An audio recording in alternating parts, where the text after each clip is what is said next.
Saudara-saudari terkasih, merayakan Paskah adalah merayakan misteri ilahi, dan karena itu perlu disiapkan dengan baik. Persiapan yang terbaik adalah dengan berdoa, berpantang, dan berpuasa. Bertobat bukan hanya mengubah tindakan, seperti misalnya biasa atau suatu saat memaki-maki seseorang dan kemudian meminta maaf dan tidak memaki-maki lagi. Bertobat bukan seperti itu. Bertobat bukan hanya mengubah satu sikap, tetapi mengubah seluruh arah hidup, yaitu seperti yang kita dengar dalam bacaan yang kedua, bertobat itu berarti berdamai dengan Allah. Berilah dirimu didamaikan dengan Allah, menurut Rasul Paulus. Sehingga kita memikirkan apa yang dipikirkan Tuhan, bukan apa yang dipikirkan manusia. Itu menurut Yesus kepada Petrus. Itulah artinya bertobat, yaitu mengubah arah.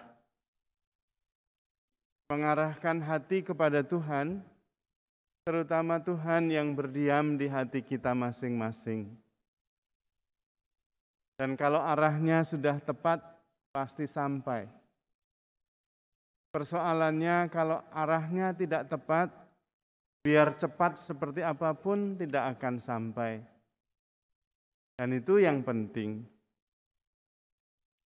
Bertobat berarti menyelaraskan pikiran kita dengan Tuhan.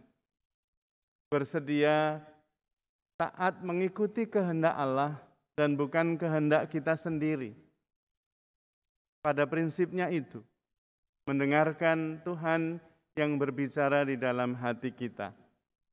Ketika kita dibaptis, kita dikaruniai Roh Kudus yang tinggal di hati kita untuk membimbing, untuk menuntun, dan mengarahkan hidup kita. Karena itu kita semua tahu melakukan apa yang berkenan kepada Tuhan dan apa yang tidak. Kita tahu, kita mengerti. Tinggal kita mohon kekuatan dari Tuhan supaya kita bisa taat dan setia. Tidak hanya melakukan yang kita senangi, karena berbeda sekali kehendak Allah dan apa yang menyenangkan untuk saya. Yang menyenangkan untuk saya belum tentu sesuai dengan kehendak Allah. Dan kita tahu itu, karena kita mempunyai suara hati dan Roh Kudus ada di hati kita masing-masing. Bagaimana kita mengetahui? Tandanya adalah rasa damai yang dari dalam. Rasa tenang yang dari dalam. Kalau kita memutuskan atau melakukan sesuatu dan hati kita gelisah, kita tahu itu bukan dari Tuhan. Tuhan tidak memberi kegelisahan di hati. Tuhan memberi ketenangan, memberi kedamaian. Dan kita tahu apa yang mendamaikan, yaitu seluruh tindakan pikiran yang sesuai dengan kehendak Allah.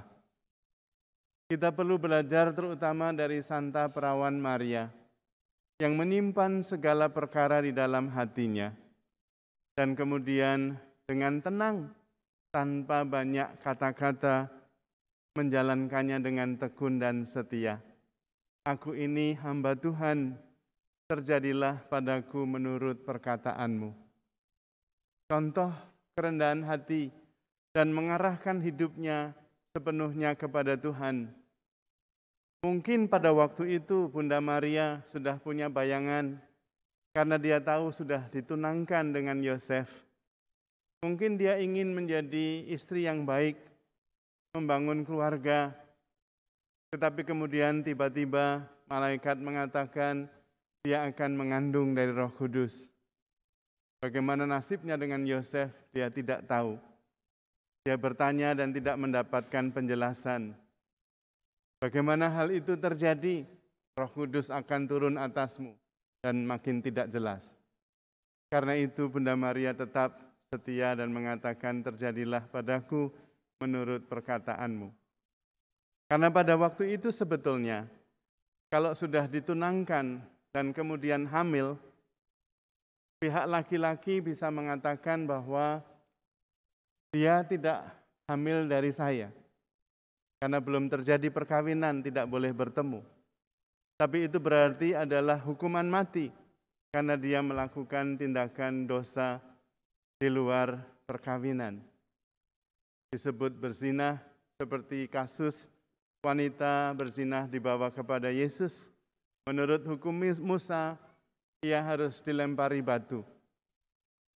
Dan Bunda Maria gelisah dan khawatir, tetapi Roh Kudus membuatnya tenang. Bukan apa yang menyenangkan, tetapi apa yang berkenan kepada Tuhan, itu yang penting kita usahakan. Maka mari kita mengubah hati, mengubah arah, supaya kita didamaikan dengan Tuhan. Pelan-pelan pikiran kita, hati kita, perasaan kita seirama dengan hati Tuhan. Dan karena itu bisa mengikuti kehendaknya dengan tekun, taat, setia, dan rendah hati. Kita akan berusaha memohon rahmat Tuhan supaya kita bisa mengarahkan hati kepada Tuhan dan memperoleh kekuatan untuk bertobat, setia melaksanakan kehendak Tuhan. Kehendak Tuhan menjadi pedoman, bimbingan, sekaligus arah hidup kita, bukan apa yang kita inginkan sendiri. Dan kita menyadarinya dengan menerima abu sebagai tanda bahwa sebetulnya kita ini sungguh-sungguh tidak ada nilainya. Hanya abu saja di kaki Tuhan.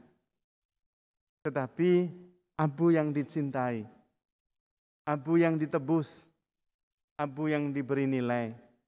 Karena di dalam hati kita ada kekuatan untuk mencintai. Kekuatan untuk mencintai itulah yang membedakan kita dengan yang lain. Kekuatan untuk mencintai itulah yang diperjuangkan Tuhan untuk didapatkan dari kita. Karena Tuhan tidak mampu merebut cinta itu dari kita. Begitu cinta kita direbut oleh Tuhan, dipaksa, bukan lagi cinta, karena terpaksa.